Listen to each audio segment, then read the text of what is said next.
सगळ्यांसमोर येते. तर छोट्या सखूने आपल्या अभिनयाच्या जोरावर हे पात्र एका वेगळ्याच उंचीवर घेऊन ठेवलेलं आहे. आता हेच पात्र पुढे साकारताना त्या अपेक्षांचं दडपण जाणवत आहे.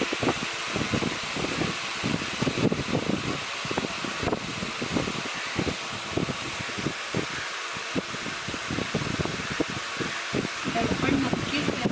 पण मी ते पॉझिटिव्हली घ्यायचा खूप प्रयत्न करणार आहे, करते आहे.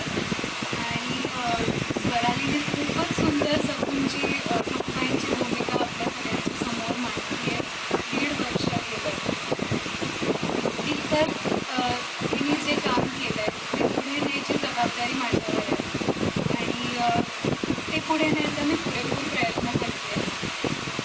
आणि सखूबाईंची भूमिका लोकांना खूप कमी माहिती आहे. त्यामुळे संगीत सर आणि सन मराठी ही भूमिका लोकांपर्यंत पोहोचवत आहेत. ती लोकांना कशी दिसणार आहे ह्याची जबाबदारी माझ्यावर आहे. त्यामुळे ती समजून घेऊन ती तुमच्यापर्यंत पुरेपूर पोहोचवण्याचा माझा पूर्ण प्रयत्न आहे. आणि आशा करते की तिला जेवढं प्रेम मिळालं, तिला जेवढा प्रतिसाद मिळाला प्रेक्षकांचा, तेवढाही मला मिळेल. आणि मी तुम्हाला नक्कीच डिसअपॉइंट नाही करणार. आणि या भूमिकेसाठी अजून तुम्ही तयारी केलीच का? तयारी म्हणजे तिचं काम पाहिलं. ऑफकोर्स तिने जे सुंदर काम केलं आहे, सगळं समजून घ्यायचा खूप प्रयत्न केला.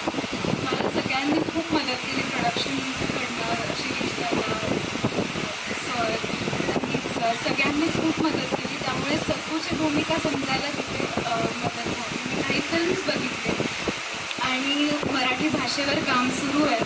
कारण बोलता बोलता खूप इंग्रजी शब्द तोंडात येतात. कारण मी इंग्रजी माध्यमात शिकलेली आहे. त्यामुळे मराठीवर काम सुरू आहे. आणि जेवढं मिळेल तेवढं मी वाचते आहे सखूबाई. वा. आणि तुझं हे पात्र प्रत्येकाच्या मनात एक वेगळं घर निर्माण करेल. तुमच्या आम्हाला नक्कीच असं की जरा टाळ्या पुन्हा जोर राहील. यानंतर मी